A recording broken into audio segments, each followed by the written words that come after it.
Guys, मैं आपसे एक क्वेश्चन पूछना चाहता हूं और आपके भी मन में कभी ना कभी ये सवाल आना चाहिए या फिर कभी ना कभी आया होगा। जैसे हमारा अर्थ हमारे सन को ऑर्बिट करता है, वैसे ही इज इट पॉसिबल सन भी किसी ना किसी चीज को ऑर्बिट कर रही हो? अगर आप स्पेस के बारे में अच्छी नॉलेज रखते हो तो आप जानते ही होंगे, अगर नहीं जानते हो तो आज जान लीजिए। यस, हमारा सन मिल्की वे गैलेक्सी के अंदर ऑर्बिट करता है एक बड़े से सुपरमैसिव ब्लैक होल को। जहां अर्थ को सिर्फ 365 डेज लगते हैं एक ऑर्बिट पूरा करने के लिए सन का, वही हमारे सन की इतनी छोटी जर्नी नहीं है।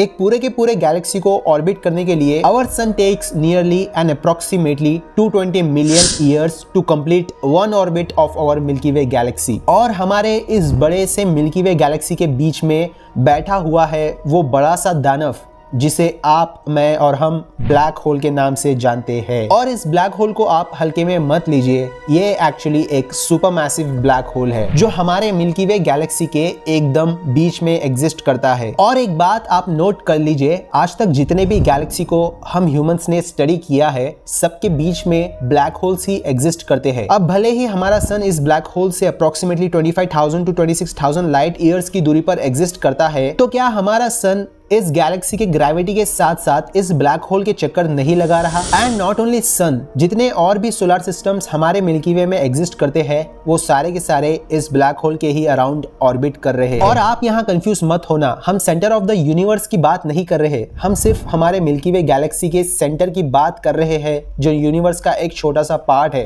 To clear this confusion in simple and short answer, हमारा अर्थ सोलर सिस्टम में एग्जिस्ट करता है, हमारा सोलर सिस्टम हमारे मिल्की वे गैलेक्सी में एग्जिस्ट करता है। एक और गैलेक्सी है जिसको हम एंड्रोमेडा गैलेक्सी के नाम से जानते हैं, जो कि हमारे मिल्की वे से बहुत ही ज्यादा करीब है। And more than estimated billions of galaxies हमारे इस यूनिवर्स में एग्जिस्ट करती है। और जो बिलियंस ऑफ गैलेक्सीज एग्जिस्ट करती है उसी को हम यूनिवर्स कहते हैं। तो अब मैंने इस सुपरमैसिव ब्लैक होल की इतनी बात की जो हमारे मिल्की वे के सेंटर में एग्जिस्ट करता है, तो अब आप इसका नाम भी जान लीजिए, सैगिटेरियस ए।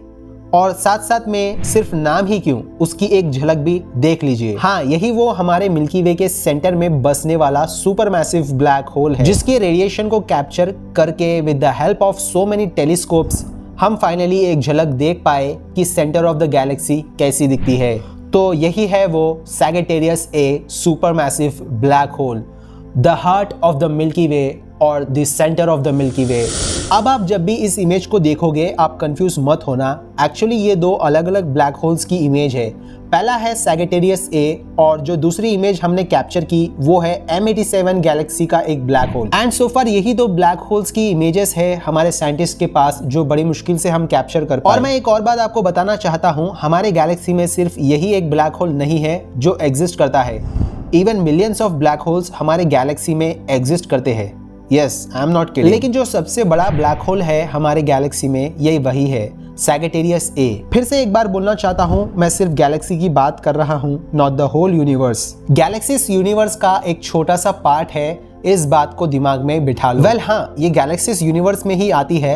आपको गैलेक्सी और यूनिवर्स का डिफरेंस मालूम हो इसलिए मैं ऐसा बोल रहा हूँ। वेल इस वीडियो में तो आप जान गए होंगे कि कैसे हमारा सन भी गैलेक्सी में मूव कर रहा है। मैं इस टॉपिक को ज्यादा लंबा खींचकर आपको कंफ्यूज नहीं करना चाहता। मैं भी धीरे धीरे यूनिवर्स के बारे में जान रहा हूँ बुक्स और इंटरनेट की मदद से जो डाटा अवेलेबल है। तो अगर आप चाहते हो कि इस यूनिवर्स के बारे में और जानो मेरे साथ साथ, और जो मैं जानता हूं वो मैं आपको बताऊं, तो मेरे चैनल को आप सब्सक्राइब कर सकते हो ऐसे और वीडियोस के लिए। चलिए मिलके एक साथ इस यूनिवर्स के बारे में जानें।